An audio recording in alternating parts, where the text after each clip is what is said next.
Berterima kasih Tuhan yang mengasihiku,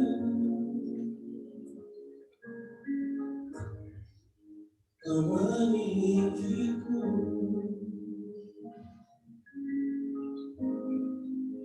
Hanya ini Tuhan persembahanku, segenap hidupku, jiwa dan ragaku. Aku miliki harta kekayaan yang cukup berarti untuk persembahkan. Hanya ini Tuhan permohonanku, terimalah Tuhan persembahkanku. Pakailah hidupku sebagai aku seumur hidupku.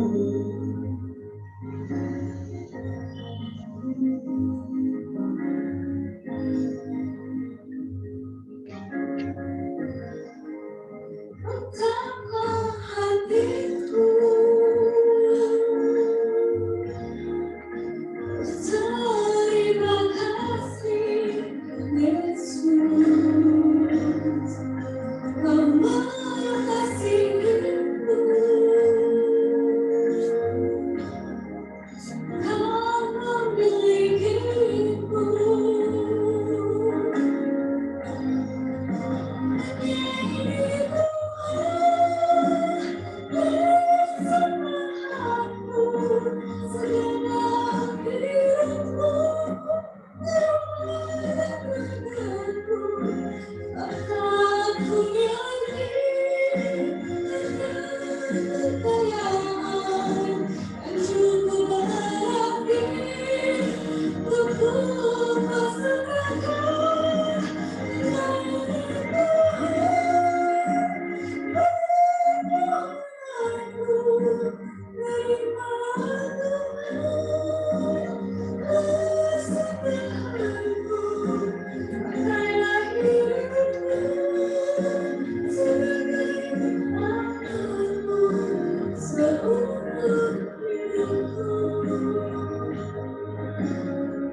Amin. Terima kasih kepada keluarga Michael Wijaya dengan lagunya. Sekarang kami persilakan Pendeta Freddy Manurung untuk membawakan firman-Nya. Jangan lupa perkenalkan keluarga dan pendeta pribadi. Kami persilahkan kesempatan yang indah ini.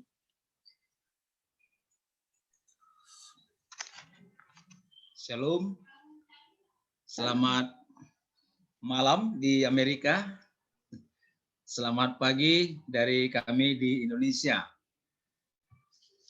Kita puji Tuhan oleh karena satu kesempatan yang indah di hari ini, di jam yang indah ini, kita boleh berbagi dalam kesaksian, berbagi dalam doa, saling menguatkan, sehingga umat-umat Tuhan dimanapun berada selalu bersedia untuk menunggu kedatangan Tuhan yang kedua kali. Ya, saya melihat bahwa jemaat Colorado ini adalah jemaat yang bertumbuh dan berkembang, di mana umat-umat Tuhan di malam hari menggunakan waktu untuk bersekutu bersama dengan umat-umat Tuhan dan juga bersama dengan Tuhan dengan harapan persekutuan malam melalui acara kebaktian, kesaksian dan doa akan saling menguatkan satu dengan yang lain. Dan saya melihat banyak di sini dari kita seberang ya, kawan Nua dari Manado, orang senang boleh baku dapat dengan orang ya di Colorado. Ya, mudah-mudahan dengan pertemuan kita ini semakin mengikat hubungan kita satu dengan yang lain. Saya pernah melayani di Jakarta, Om dan Tante, Lae, Amanginang, hampir 3 tahun. Pertama saya melayani di Jemaat Ebenezer Biji, Depok, di mana anggota jemaatnya di sana 96% dari Kawanua. Gerung, baru ada kita punya farm Tarundeng, ada lagi yang lain. Jadi saya sudah lupa karena sudah hampir 7 tahun meninggalkan Ebenezer. Jadi kita sudah ada yang meninggal juga, ya. Jadi sangat senang. Enak sekali itu kalau makanan dari kita Manado itu, waduh, luar biasa itu. Sedap sekali. Pedis ya, bukan pedas lagi namanya, pedis. Keringat sudah bercucuran, luar biasa. Jadi saya baru setelah itu 1 tahun 3 bulan, 1 tahun 5 bulan saya melayani di Ciracas. Tahun 2015, 2014, dan 2015. Kemudian 2016 saya kembali lagi ke Sumatera Utara. Jadi saya tahun 94 tamat dari UNAI Bandung, kemudian ditempatkan di Sumatera Utara sampai tahun 2013. 2013 bulan 6 saya ke Ebenezer Biji Depok, lalu di 2016 Januari saya dipercayakan kembali ke daerah Sumatera Utara. Jadi kembali ini ke Sumatera Utara. Mudah-mudahan Tuhan kasih lagi pelayanan di tempat yang lain, sehingga bisa kita bertemu dengan kesaksian-kesaksian yang luar biasa. Mari kita bersatu dalam doa. Bapa di surga, Allah yang kami sembah di dalam nama Tuhan Yesus. Kami puji, muliakan Tuhan, karena berkat dan pimpinan-Mu bagi masing-masing kami. Pada hari ini, jam yang indah ini, kami mengadakan persekutuan dalam kesaksian dan doa untuk saling menguatkan satu dengan yang lain dan saling meneguhkan iman kami supaya tetap setia kepada Tuhan. Berkati hamba-Mu yang akan menyampaikan firman-Mu, demikian juga kami yang mendengarkan, supaya kami dapat mengerti dan memahami rencana Tuhan di dalam kehidupan kami. Inilah doa kami Bapa, dalam nama Tuhan Yesus kami berdoa. Amin. Amin. Boleh saya share screen, saudara-saudara, bro, sister? Silakan. Amin. Silakan. Ya.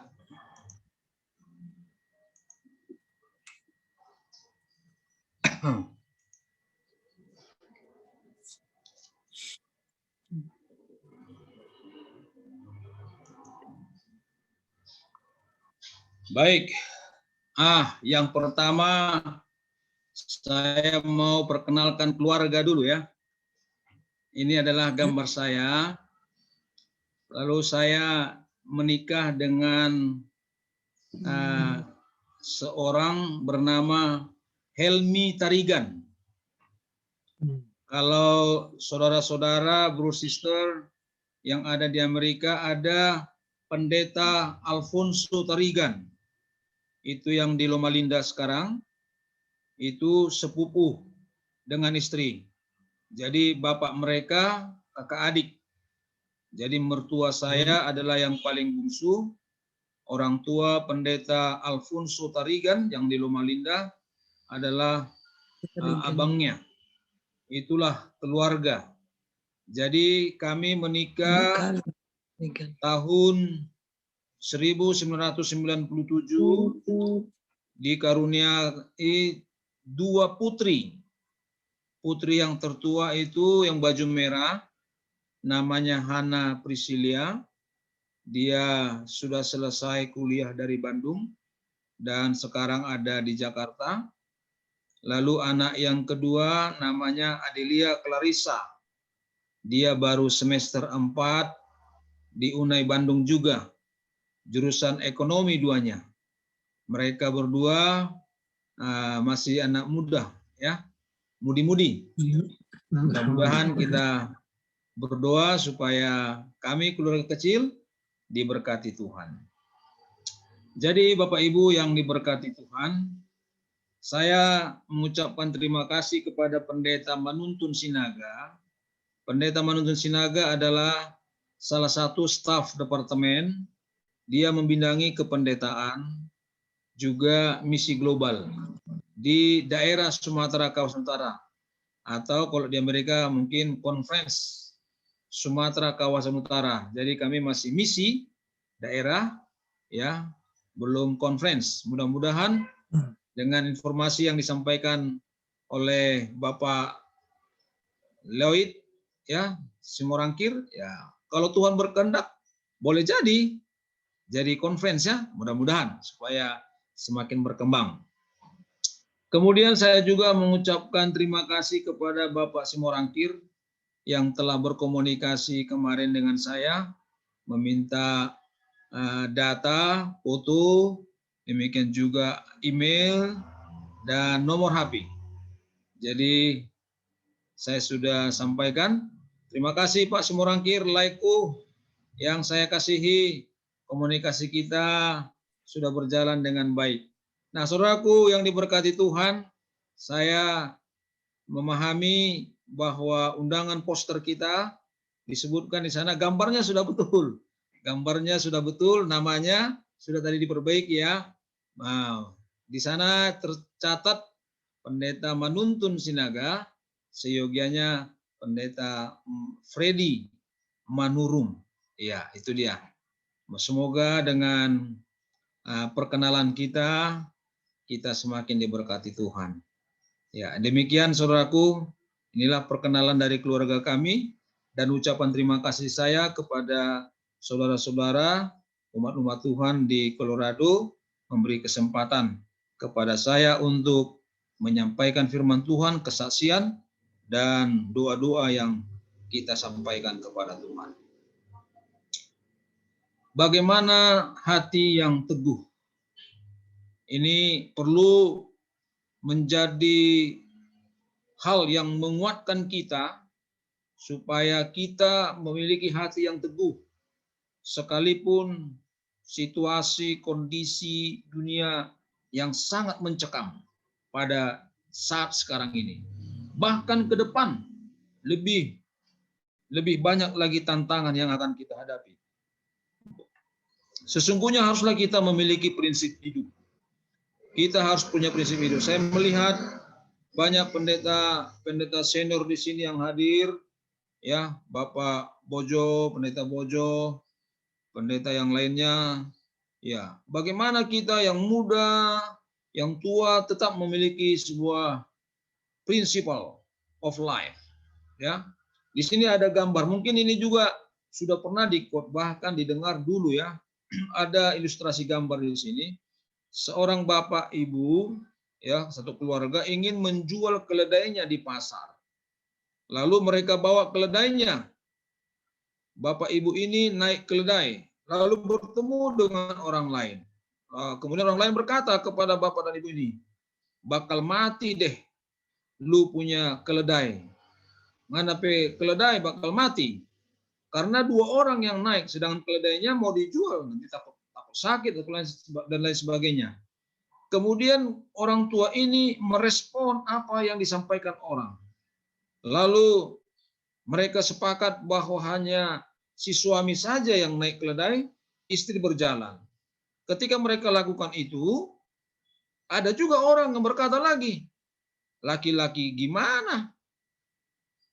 Ini enggak sayang istri ini. Begitulah kata orang. Lalu direspon lagi, istrinya marah. Ya betul itu kata orang itu, Pak, katanya. Masa saya yang jalan, Bapak yang naik keledai?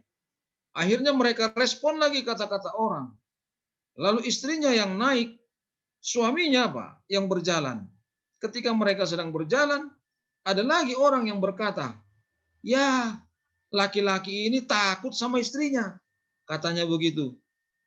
Betul juga pikiran si Bapak. Bapak katakan, masa aku takut samamu? Akhirnya mereka merespon lagi apa yang disampaikan orang lain. Akhirnya mereka berdua jadi berjalan. Keledai tidak ada yang menunggangi. Kemudian orang lain juga berkata, bego banget ini orang punya keledai enggak dinaikin. Nah, saudaraku yang diberkati Tuhan, kita melihat di sini bahwa bapak dan ibu ini selalu merespon apa yang disampaikan orang. Mereka takut malu, mereka takut diomong-omongin orang.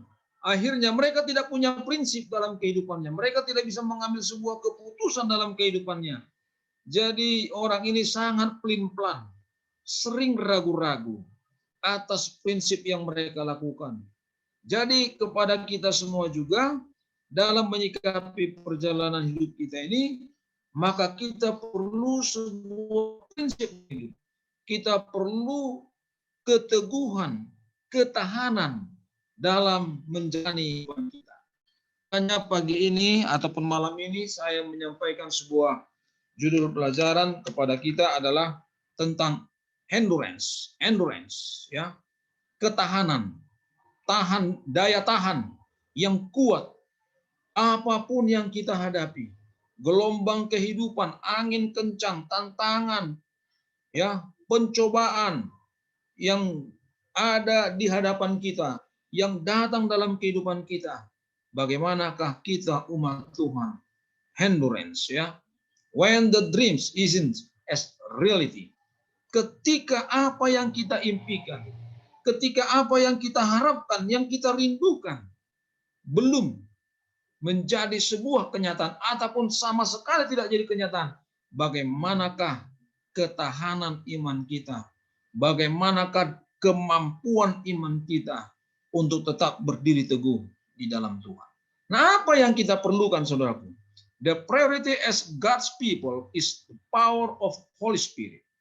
Ya, prioritas kita sebagai umat Tuhan, baik yang ada di Colorado maupun yang ada di Indonesia, sekarang ini adalah kuasa Roh Kudus. Kuasa Roh Kudus ini sangat-sangat penting. Ya, ini sangat penting. Dalam sebuah kutipan Ellen G. White, Membina Keluarga Sehat, halaman 474. Kita harus menyisihkan waktu untuk meditasi dan berdoa demi penerimaan penyegaran rohani. Doa dan iman dapat melakukan apa yang tidak dapat dilakukan oleh kuasa dunia. Saudaraku yang diberkati oleh Tuhan, terpujilah nama Tuhan. Jemaat Colorado SDA Indonesia yang ada di Amerika mengadakan malam ini kesaksian dan doa. Mengharapkan dengan kesaksian, menguatkan dengan doa kita dimampukan oleh Tuhan. Kutipan ini mengatakan kita harus menyisihkan waktu untuk meditasi dan berdoa demi penerimaan penyegaran rohani. Kita perlu disegarkan, refresh of Holy Spirit. Ya, kemampuan kita perlu disegarkan, perlu dicas sehingga kita tetap eksis di dalam pelayanan kita. Doa dan iman dapat melakukan apa yang tidak dapat dilakukan oleh kuasa dunia. Hanya kuasa Roh Kudus memampukan kita dapat melakukan hal-hal yang tidak dapat dilakukan oleh dunia. Kutipan yang lain dikatakan demikian. Doa bersama umat Allah yang dipanjatkan, dan dalam jawaban atas doa-doa ini boleh diharapkan kuasa yang lebih besar dari yang datang dalam jawaban atas doa pribadi. Kuasa yang diberikan akan sebanding kepada persatuan anggota-anggota dan kasih mereka kepada Allah dan sesama. Oke. We need private of pray, pribadi, doa pribadi. Kita butuh doa pribadi. Tetapi dalam sebuah komunitas, maka doa bersama juga sangat diperlukan. Sangat diperlukan. Bahkan dikatakan lebih besar lagi manfaatnya, kuasanya daripada doa pribadi. Mengapa? Karena di dalam doa kebersamaan itu ada sebuah kesepakatan, ada sebuah kerinduan bersama, ada tujuan. Kalau doa pribadi, mungkin apa yang ada dalam pikiran kita, apa yang ada di dalam kemauan kita, itu yang kita sampaikan. Tetapi doa kepersatuan, doa kebersamaan itu adalah sesuatu yang mana umat-umat Tuhan memiliki kesepakatan, kerinduan, dan harapan yang sama. Saya juga menyampaikan mohon doa dari Gereja Masih Advent ke-7 daerah Sumatera Utara, di mana sekarang ini kita sedang merencanakan penginjilan ke Aceh. Ya, mau menentukan kabupaten mana yang menjadi prioritas. Kami dari conference ataupun daerah membagi dua grup. Grup ketua Pendeta Sitanggang bersama dengan 3 sahabatnya, Pendeta Tambunan, Pendeta Marbun, dan kemudian Pendeta Sirait. Mereka mengitari Aceh bagian timur. Lalu saya, Pendeta Menuntun Sinaga, kemudian Pendeta Sahabat Perhentian Ginting, kemudian Pendeta Lasno Kormowiryo. Kami menelusuri dari pantai barat. Nah, sekarang pagi ini saya berada di Aceh Gayo, ya, Leus, yang ibu kotanya Blangkajeren. Saudaraku, di Aceh ini hanya ada satu kabupaten di mana umat Tuhan bergereja, yaitu Aceh Tenggara. Ya, Aceh Tenggara yang dekat dengan Tanah Karo. Selebihnya gereja kita belum ada. Jadi setelah kami coba sisir satu persatu setiap kabupaten, ternyata ada satu rumah tangga di beberapa kabupaten. Mereka menjadi pegawai negeri, pemerintah. Jadi mereka hidup hanya seorang diri. Ya, ada beberapa itu ada yang juga yang sudah murtad, dan lain sebagainya. Jadi kita kuatkan mereka dan kita katakan bahwa kita akan mengutus TSPM atau para pendeta-pendeta PS ya, supaya mereka bisa dikuatkan satu dengan yang lain.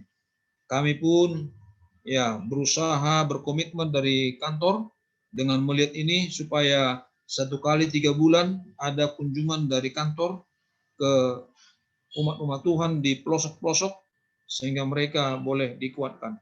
Jadi mohon doa saudara-saudara supaya penginjilan yang ada di daerah istimewa ini boleh Tuhan jangkau dengan kuasa Tuhan, sehingga kebenaran Tuhan boleh hidup, diterima, dan banyak umat-umat Tuhan dari tempat ini yang akan diselamatkan oleh kasih karunia Tuhan.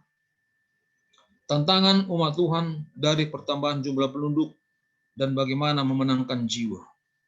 Bapak Ibu yang diberkati oleh Tuhan, kita melihat pertambahan jumlah penduduk sekarang ini sangat dahsyat.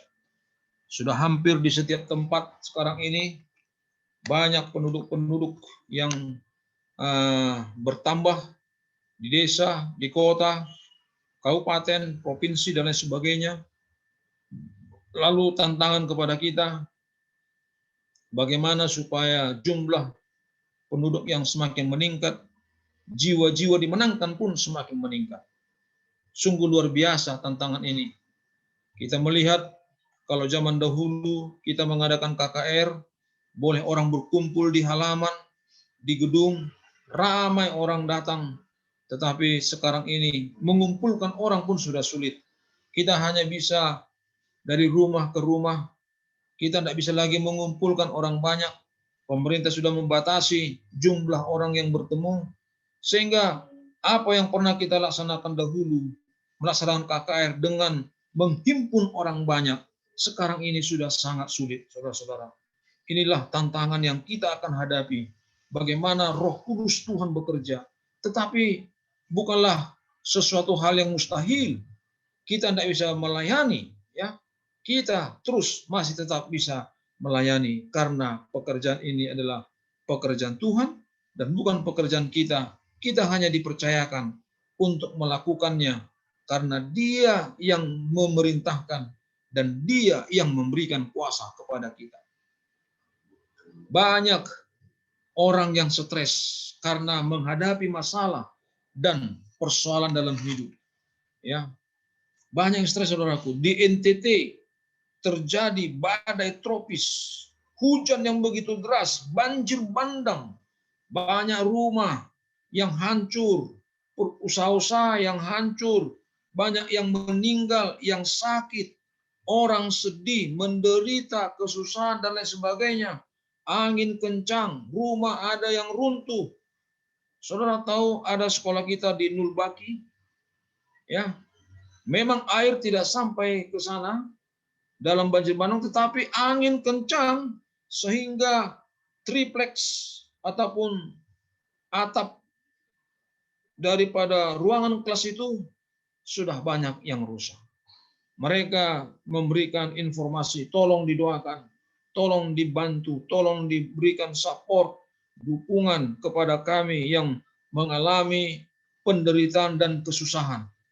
Saudaraku yang diberkati Tuhan, kita menghadapi banyak tantangan. Kita menghadapi banyak persoalan. Saudara-saudara juga yang di Amerika banyak persoalan yang dihadapi.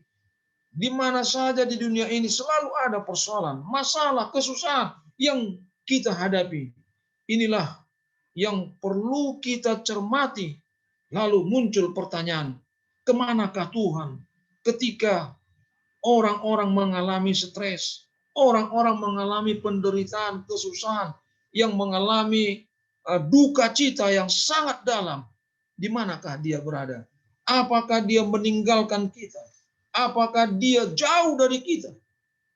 Bapak Ibu yang diberkati oleh Tuhan, inilah yang perlu endurance, keteguhan hati, ketahanan, bertahan di dalam segala kesusahan yang kita akan hadapi. Dalam firman Tuhan Ibrani 13 ayat 5 dikatakan demikian, aku sekali-kali tidak akan membiarkan engkau. Dan aku sekali-kali tidak akan meninggalkan engkau. Ini adalah jaminan dari firman Tuhan. Kalau pendeta Manurung, kalau pendeta Boyo ketika melayani bisa menguatkan orang dengan kuasa Tuhan. Tetapi ketika kita pergi meninggalkan dia, kita kembali ke rumah kita, dia mungkin bisa galau lagi, dia mungkin bisa menurun lagi semangatnya.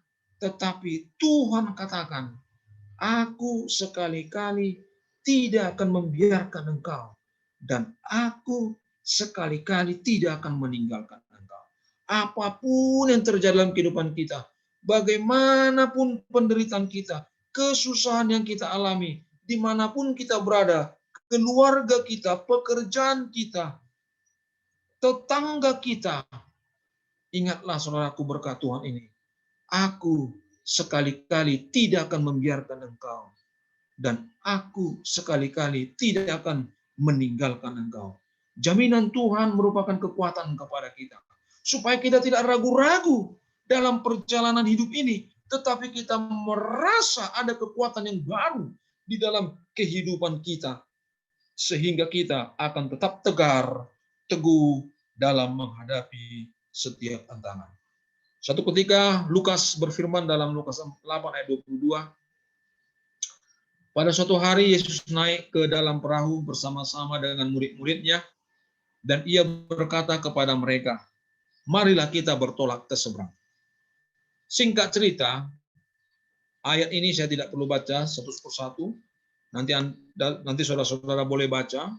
Peristiwa ini adalah Yesus yang baru saja melayani, lalu dia ingin beristirahat sejenak. Dan dia bersama dengan murid-muridnya, dia minta, ayo naik ke dalam perahu. Kita akan ke seberang danau. Yesus mau istirahat sejenak dari segala pelayanan yang sudah dilakukan. Karena dia ingin juga murid-muridnya beristirahat. Dalam perjalanan menyeberang danau, apa yang terjadi, saudara? Ombak keras menerpa kapalku. Angin kencang menerpa kapalku. Dan kapalku hampir tenggelam. Saudaraku ini berkati oleh Tuhan. Kita boleh mengalami bahwa murid-murid Yesus itu adalah orang-orang nelayan, kebanyakan para nelayan yang mengetahui dan bisa mengatasi banyak persoalan di tengah danau. Bagaimana menghadapi ombak, angin kencang, angin sakal, mereka dapat menyanggupinya. Tetapi dengan pengalaman mereka yang hebat, dengan pengetahuan mereka yang hebat, dengan power mereka yang luar biasa, mereka tidak bisa menghadapi ombak yang keras, angin yang kencang. Ketika mereka menggunakan kekuatannya, mereka tidak sanggup. Dan ketika mereka kehabisan akal, pengetahuan, dan daya, mereka datang mencari Yesus. Di manakah Yesus? Di manakah dia? Saudaraku, tahukah saudara di mana dia berada? Dia berada di buritan kapal. Dan Yesus sedang tertidur. Oh, luar biasa. Angin begitu kencang, air sudah masuk ke dalam kapal dan kapal hampir tenggelam. Tetapi Yesus tidak khawatir dengan apa yang terjadi. Dia tidak takut dengan situasi kapal. Bahkan dia berkata kepada murid-muridnya dalam Markus 4 ayat 40. Mengapa kalian takut? Mengapa kalian tidak percaya kepadaku?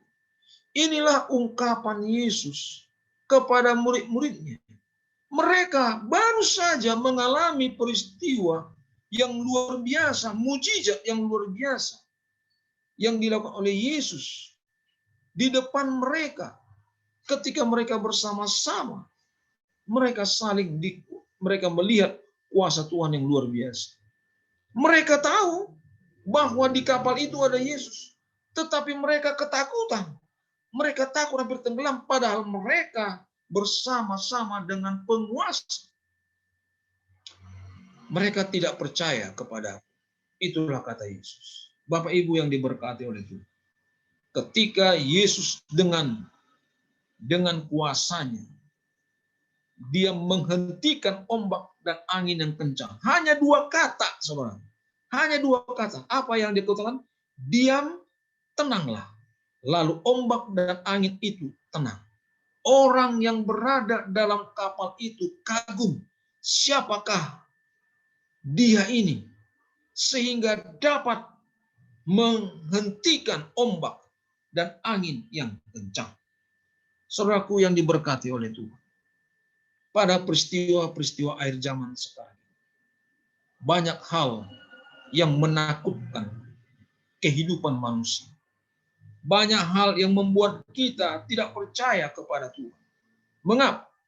Boleh jadi saya dan saudara seperti murid-murid itu masih mengandalkan kekuatan, masih mengandalkan logika manusia. Tidak ada yang bisa mengendalikan alam. Ketika terjadi badai tropis, tidak ada yang bisa menahan. Mereka hanya bisa menerima alam yang begitu hebat. Tetapi kita tidak perlu takut. Kita harus percaya kepada Tuhan. Karena Tuhan mengendalikan kehidupan ini. Apapun yang terjadi, bila mana kita bersama dengan Tuhan, kita tidak akan takut. Kita akan menerima situasi kondisi yang terjadi. Karena kita percaya Tuhan akan mengendalikan hidup kita sekarang.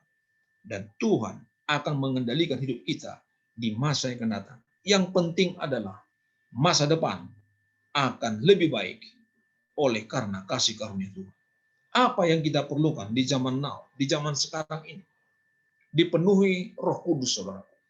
Kisah 11 ayat 24.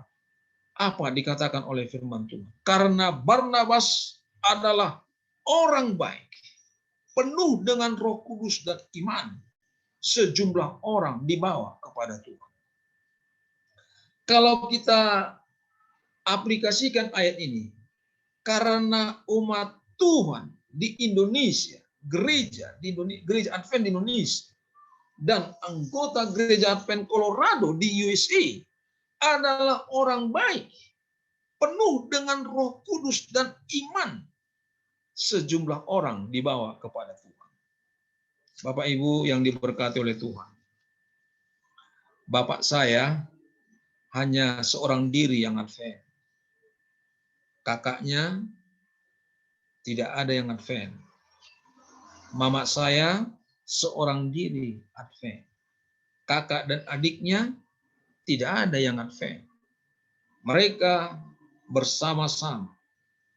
Lalu, saudaraku, saya sekarang ini mencari keluarga-keluarga. Ada yang diajari dengan bertelepon dan memberikan pelajaran lewat WA. Ada yang tidak ada teleponnya Android, lalu saya kasih Android kepadanya.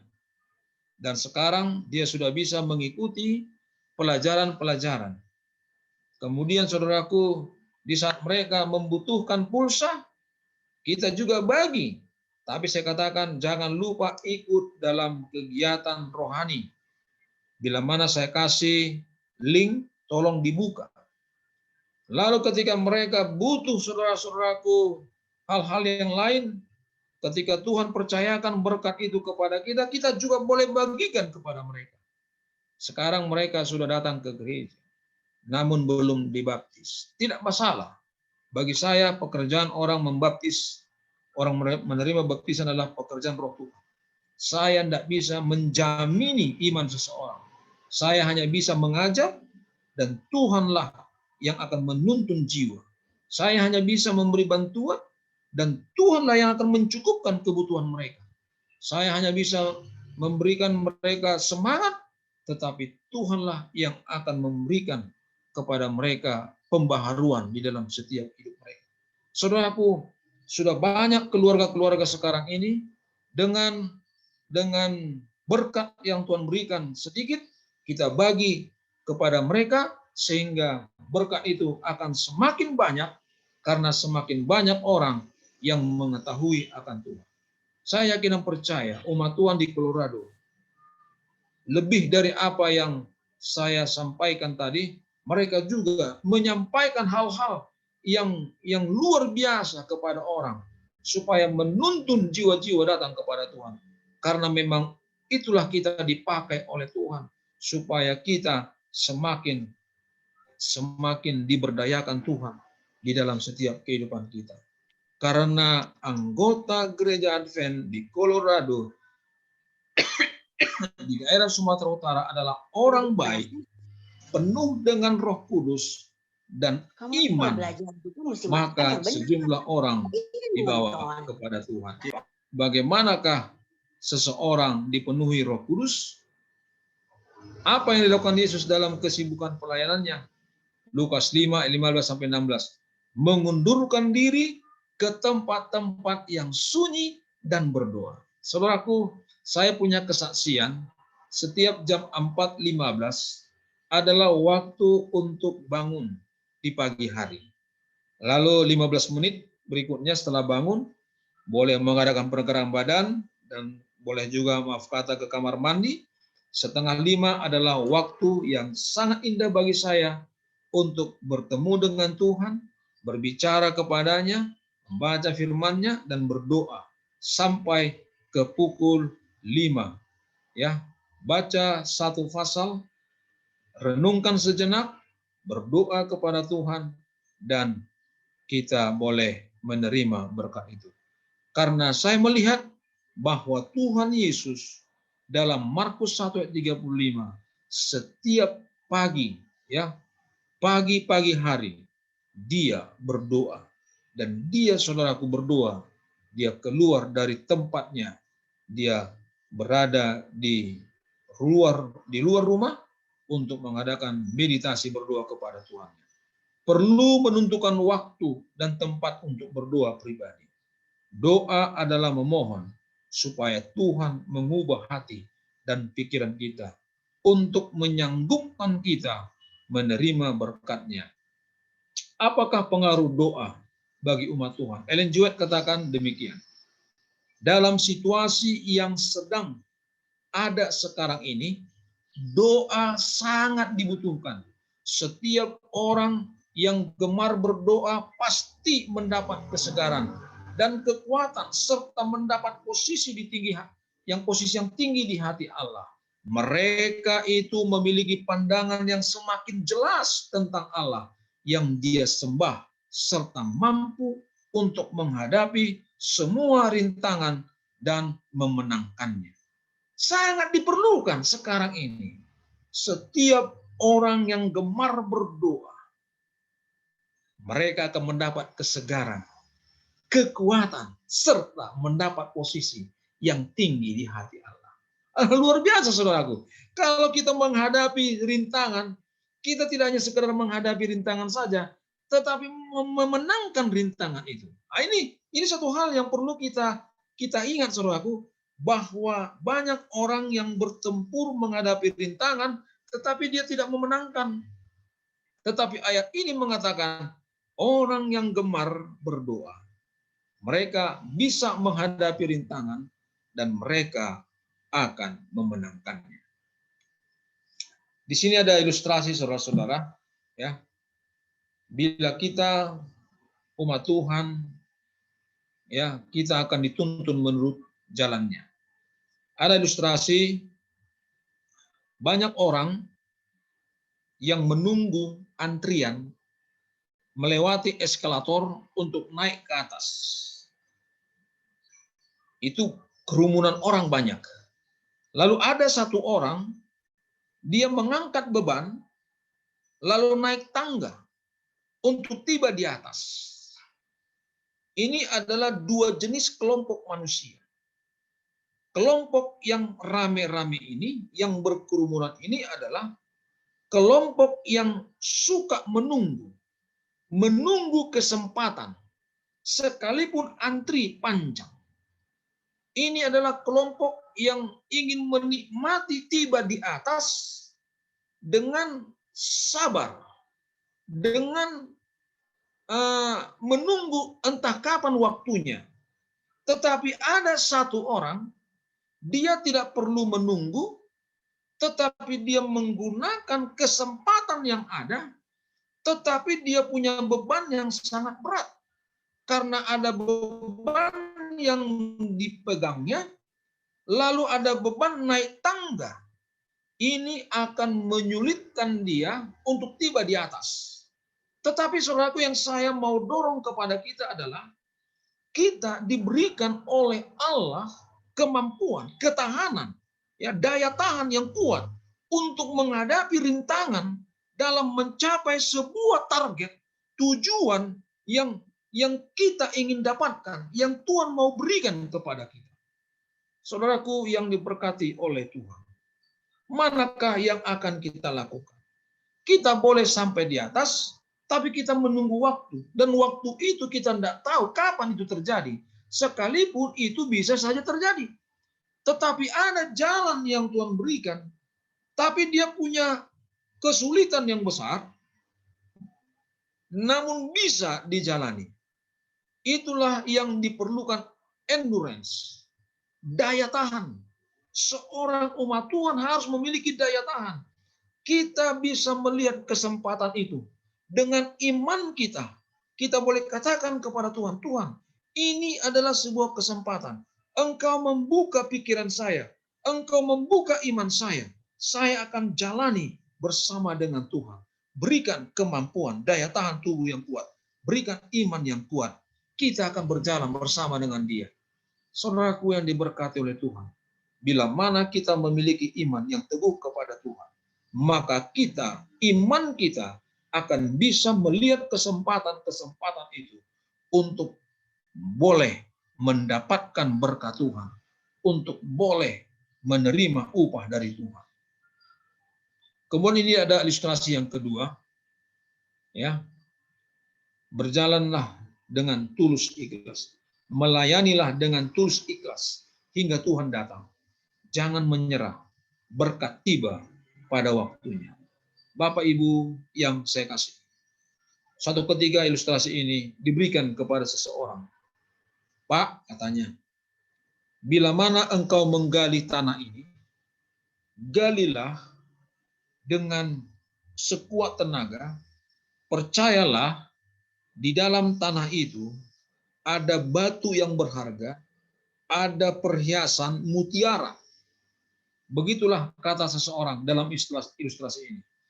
Kemudian dalam gambar di atas, Bapak ini yang mendengarkan informasi tersebut, dia menggali sekuat tenaga, dia korek itu tanah, dia ambil tanah, dia keluarkan, dia korek terus, 1 hari, dia korek terus, 2 hari, 1 minggu, 1 bulan, 1 tahun, dia terus bersemangat, 2 tahun, dia merasa apa yang terjadi. Kenapa saya sudah menggali tanah ini, belum dapat juga. 3 tahun juga belum dapat. Akhirnya saudaraku, dalam gambar yang di bawah, Bapak itu menyerah. Dia menyerah. Dia katakan dalam hatinya. Dia ungkapkan kata-katanya kepada orang. Orang tersebut yang menyampaikan informasi bahwa di dalam tanah ini ada batu yang berharga, ada mutiara, ada perhiasan, itu adalah pembohong. Karena saya sudah bekerja 1 tahun, sudah bekerja 2 tahun, sudah bekerja 3 tahun, belum ada tanda-tandanya yang mengatakan ada perhiasan di dalam tanah tersebut. Bapak Ibu yang saya kasih, bila mana kita memperhatikan gambar ini, sesungguhnya bila mana Bapak itu tidak menyerah dan dia terus bekerja, tinggal sedikit lagi tanah itu digali, maka dia akan memperoleh mutiara, batu yang berharga. Hal yang sama sering terjadi kepada saya dan kepada saudara. Tuhan katakan, berserahlah kepadaku. Bebanmu akan terasa ringan. datanglah kepadaku, serahkan hidupmu kepadaku, bekerjalah dengan tulus kepadaku. Kita kadangkala waktu baru menerima Dia sebagai juru selamat, betul-betul melayani dengan sukacita. Datang tidak terlambat, memberikan pelayanan yang terbaik, berkhotbah dengan semangat. 1 tahun, 2 tahun, 3 tahun. Kadang-kadang sering ada tantangan, ada batu yang keras yang kita mau gali, yang kita mau hadapi. Kadang kita menyerah, kadang kita, saudaraku, mundur dalam pelayanan yang sudah dipercayakan. Bapak Ibu yang saya kasih dalam nama Tuhan. Ingatlah bahwa Tuhan tidak pernah pembohong. Dia tidak pernah meninggalkan kita. Dia tidak pernah melupakan kita. Dia selalu bersama-sama dengan kita. Ingat, kalaupun kita belum menerima apa yang kita harapkan, tetapi Tuhan sedang mempersiapkan sebuah tempat emas yang luar biasa, mutiara yang luar biasa. Saudaraku, rumah umur panjang, hidup selama-lamanya, itu yang Dia akan berikan kepada kita. Makanya Tuhan katakan, jangan pernah menyerah, mengikuti Tuhan. Apapun yang terjadi, dunia ini penuh dengan tantangan. Kita tidak bisa menghindar. Kita akan hadapi. Hadapilah dengan penyerahan yang sungguh-sungguh kepadanya. Bapak Ibu yang diberkati oleh Tuhan. Saya mau katakan ilustrasi tentang kehidupan rumah tangga, kehidupan saya. Mama saya, saudaraku, punya bapak dan mama saya punya 4 anak. Kami ada 4. Saya yang paling tua, adik saya ada 3, kami laki-laki 3, 1 perempuan yang paling bontot, paling muda. Dialah perempuan. Jadi saudaraku diberkati Tuhan, saya yakin orang tua saya ini punya anak dengan harapan mereka boleh besarkan anak ini, mereka boleh kasih perhatian, mereka boleh sekolahkan anak-anak ini dengan berkat yang mereka terima dari Tuhan. Namun saudaraku, apa yang terjadi? Harapan mereka sangat berbeda dari kenyataan. Mengapa saya katakan demikian? Karena waktu saya kelas 3 SD, papa saya sudah lebih dahulu meninggal. Kelas 3 SD. Adik saya yang nomor 2 masih kelas 1. Adik saya nomor 3 belum sekolah. Adik saya nomor 4 juga belum sekolah. Itulah keadaan kami. Seorang janda membesarkan kami. Demikianlah kami bersama-sama dengan ibu kami. Tetapi apa yang terjadi, saudara-saudara? Ibu saya, waktu saya kelas 3 SMP, dia pun meninggal.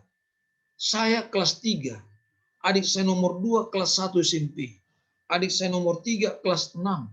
Adik saya yang perempuan kelas 4 SD. Kami sudah yatim piatu. Betapa mengerikan tantangan yang dihadapi. Sebelum mama saya meninggal, dia kumpulkan kami anak-anaknya. Dia katakan demikian. Anak-anakku, melihat penyakit mama ini, tidak lama lagi mama akan meninggal. Kami terkejut. Karena kami tidak berharap dia akan meninggal. Dan tidak berharap juga dia berkata-kata demikian. Apa yang dia katakan? Uruslah nanti pensiun papamu. Kalau sudah dapat pensiun papamu nanti, yang pertama yang kalian lakukan adalah sisihkan bagian Tuhan, persepuluhan. Jangan takut ya. Serahkan hidup kalian kepada Tuhan. Berdoa di pagi hari, berdoa di malam hari, terus datang gereja di waktu Rabu malam, buka Sabat dan hari Sabat, bahkan Sabat sore, kalian harus rajin. Itulah pesannya. Tidak ada yang lain, harta tidak ada ditinggalkan, uang pun juga tidak ada. Setelah 2 minggu berikutnya, dia pun meninggal, saudara-saudara. Kami pun menangis, mengerikanlah hidup ini. Saya kelas 3 SMP akan bersama-sama dengan adik-adik saya yang masih kecil-kecil. Kemudian kami mengingat bahwa ibu saya punya pesan supaya mengurus pensiun papa saya, dan kami urus tahun 86 Saudaraku, kami sudah dapat pensiun sekitar 100.000 rupiah, ya. Sudah banyak itu. Lalu kami sisihkanlah persepuluhan 10.000, bayar listrik, air, dan sampah 10.000, angsuran rumah saudaraku sekitar 15.000, dan banyak lagi pengeluaran kami sekolah ke sekolah Advent jauh, pakai ongkos, pakai bayar, saudara-saudara, makan juga dan lain sebagainya. Kami perhitungkan bahwa kebutuhan kami dalam 1 bulan hari itu ada sekitar 115.000 1 bulan. Saudaraku diberkati oleh Tuhan. Tidak dipotong pun persepuluhan, masih kurang 15.000. Apalagi kalau dipotong persepuluhan, tentunya makin banyaklah, kurangnya 25.000. Tetapi inilah mujizat Tuhan. Orang yang memberikan bahagian Tuhan bukan berkurang, tetapi ditambahkan berkat Tuhan. Kami kadang-kala 1 bulan sisa uang 2.000, kadang sampai 5.000 sisa.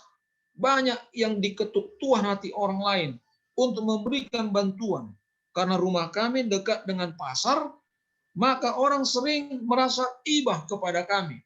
Mereka kadang titipkanlah tomat di depan rumah, ada yang titipkan bawang, titipkan sayur, ada titipkan beras, dan lain sebagainya. Itulah yang membuat kami bisa menerima berkat Tuhan dan hidup sampai sekarang. Bapak Ibu yang diberkati oleh Tuhan, kalau dipikirkan dengan keberadaan ini, maka boleh saja kami ketakutan, kami boleh menyerah, tetapi dengan pesan yang disampaikan, boleh berdoa terus di pagi hari, malam, Rabu, kebaktian, jangan pernah ketinggalan, ikut terus. Dan itulah yang memberikan kekuatan. Puji Tuhan, saudaraku, kami berempat anak orang tua, semuanya dengan tantangan yang besar, dengan mujizat yang besar, boleh menyelesaikan pendidikan dari Unai Bandung. Empat selesai dari Unai Bandung.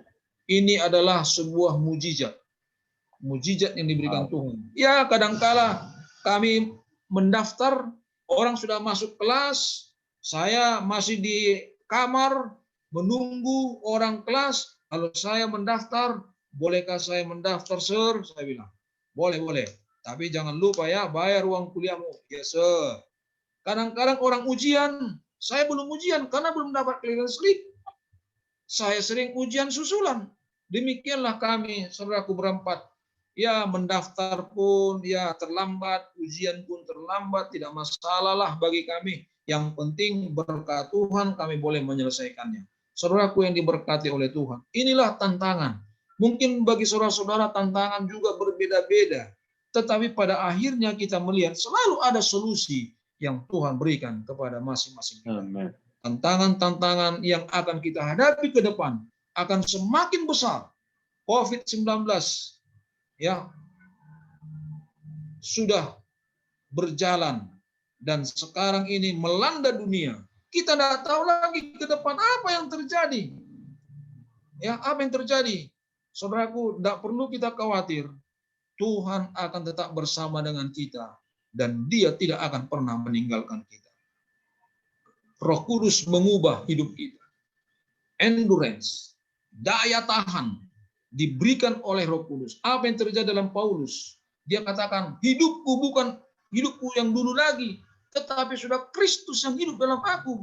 Itulah yang mengubah hidupnya. Dia tidak takut dengan situasi kondisi, dengan lingkungannya yang mau menangkapnya, yang mau membunuhnya. Tidak takut dia. Kenapa? Karena hidupnya bukan yang dulu lagi. Dia sudah hidup seperti Yesus. Dia tahu Yesus itu adalah yang sudah mati bagi manusia. Dan hidupnya adalah untuk Tuhan. Mati adalah keuntungan. Saya yakin dan percaya di akhir zaman ini, iman yang radikal, yang sungguh-sungguh yang diperlukan Tuhan. Hidupnya akan diubahkan oleh Tuhan. Roh Kudus akan mengubahkan kita. Doakan kami, saudaraku di Sumatera Utara. Kami juga berdoa kepada saudara-saudara yang ada di Amerika, supaya Roh Kuduslah yang mengubah hidup kita memberi semangat kepada kita. Apapun yang kita hadapi di dunia ini, kita tetap menyerahkan hidup kepada Tuhan. Dengan demikian, kita akan katakan, hidupku bukan yang dulu lagi, tetapi Yesuslah yang hidup dalam aku, yang mengubah hidupku, dan hidup adalah untuk Tuhan Yesus. Demikianlah saudaraku yang bisa dapat saya sampaikan firman Tuhan. Tetap setia sampai Tuhan datang, dan bila mana kita pun tidak bertemu secara langsung tatap muka, tetapi kita sudah bertemu di lewat Zoom ini, dan harapan kerinduan kita akan bertemu di dalam kerajaan surga, tempat yang Tuhan telah sediakan bagi saudara dan saya. Doakan dari Sumatera Utara supaya semakin maju saudara, karena tantangan semakin besar, ya penginjilan harus disebarluaskan, karena kita tahu tidak lama lagi Tuhan akan datang. Tuhan Yesus memberkati kita. Saya bawakan firman ini di dalam nama Tuhan Yesus. Amin. Amin. Amin. Amin. Amin. Terima kasih pendeta. Terima kasih banyak, Amin. luar biasa, luar Terima biasa. kasih atas kesaksian dan firman-Nya yang begitu baik. Memang ini kalau ada lagu tutup ini paling bagus, ini Heritage punya lagu yang God will take care. Janganlah takut kesusahan, Tuhan pelihara. Amin. Bahagia Amin. hidup dengan Yesus. Terima kasih pendeta, sangat menguatkan. Rohani kita dibangun lagi. Terima kasih. Dan Amin. Lloyd bersedia ada lagu tutup atau bagaimana Lloyd? Si Simpson enggak ada sekarang.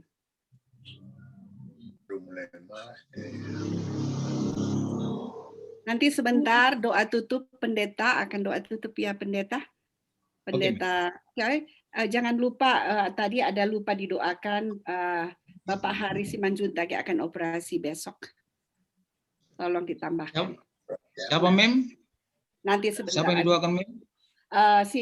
Bapak Hari Simanjuntak yang nanti akan operasi besok. Ya kali juga saya kan orang masih di situ ya. Oke.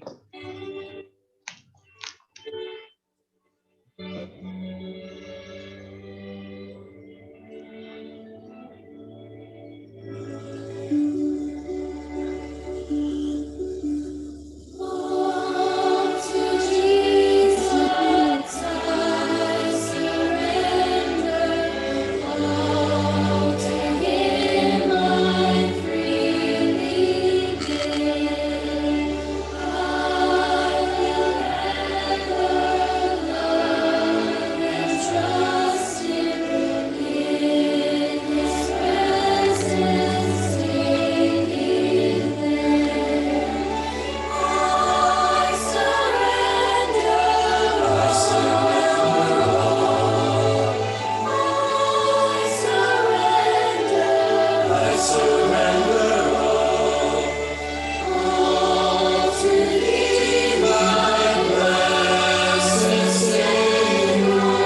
Amin. Terima kasih Pak Lloyd. Baiklah, doa tutup akan dibawakan oleh pendeta. Jangan lupa Pak Hari Simanjuntak yang ketinggalan tadi. Kami persilakan pendeta. Ya, kita bersatu dalam doa. Bapa kami yang ada di dalam kerajaan surga, kami puji sembah Engkau di malam hari ini, di mana kami dapat menikmati persekutuan kasih Tuhan. Kami merasakan Engkau hadir di dalam hati kami, menguatkan kami. Kiranya berkat-Mu boleh menjadi bahagian kami dari sekarang sampai selama-lamanya. Kiranya juga Engkau mengampuni kami dari salah dan dosa kami, supaya tidak menghalangi berkat yang Tuhan akan berikan kepada masing-masing kami.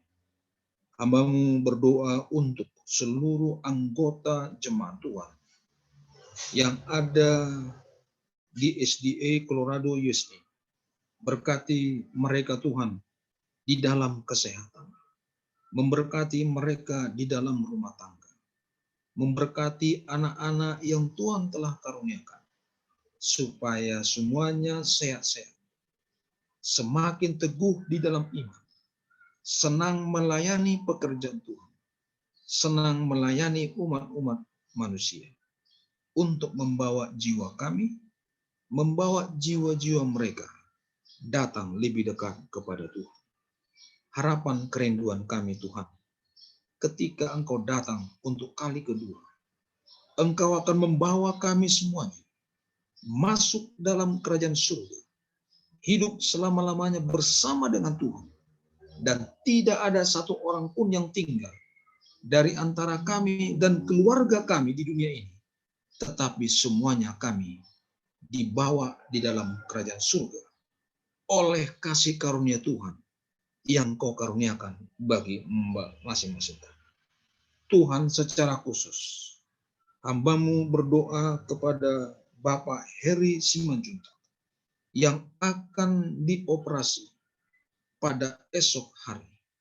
Tuhan, jamalah dokter, para perawat, peralatan yang digunakan. Engkau berikan hikmat, akal budi, kebiasaan. Operasi berjalan dengan baik. Mereka boleh menolong. Tuhan yang menyembuhkan. Maka Bapak Heri Simanjuntak akan sehat dan boleh bersaksi kepada banyak orang bahwa Tuhan selalu menyertai dan memberkati mereka. Terima kasih Tuhan untuk kesempatan ini. Hamba-Mu berdoa juga untuk daerah Sumatera kawasan utara. Engkaulah yang memberkati supaya semakin maju di dalam iman, pertumbuhan keanggotaan terus bertumbuh, dan banyak yang akan mempersiapkan iman kerohaniannya dalam menyongsong kedatangan Tuhan yang kedua kali. Berkati Tuhan para penatua gereja di Colorado, supaya kasih Tuhan yang mempersatukan mereka, dan Roh Kudus Tuhan yang memampukan dan memberi kuasa kepada mereka untuk melakukan hal-hal di luar kemampuan kami. Dan kami akan melihat mujizat demi mujizat akan terjadi di dalam kehidupan kami. Inilah doa kami Tuhan. Tuhan memberkati Engkau dan melindungi Engkau. Tuhan menyinari Engkau dengan wajah-Nya dan memberi Engkau kasih karunia. Tuhan menghadapkan wajah-Nya kepadamu dan memberi Engkau damai sejahtera. Kasih karunia dari Tuhan Yesus, damai sejahtera dari Allah Bapa, dan persekutuan dari Roh Kudus memberkati dan menyertai kita semuanya dari sekarang sampai selama-lamanya. Dalam nama Tuhan Yesus kami berdoa. Amin. Amin.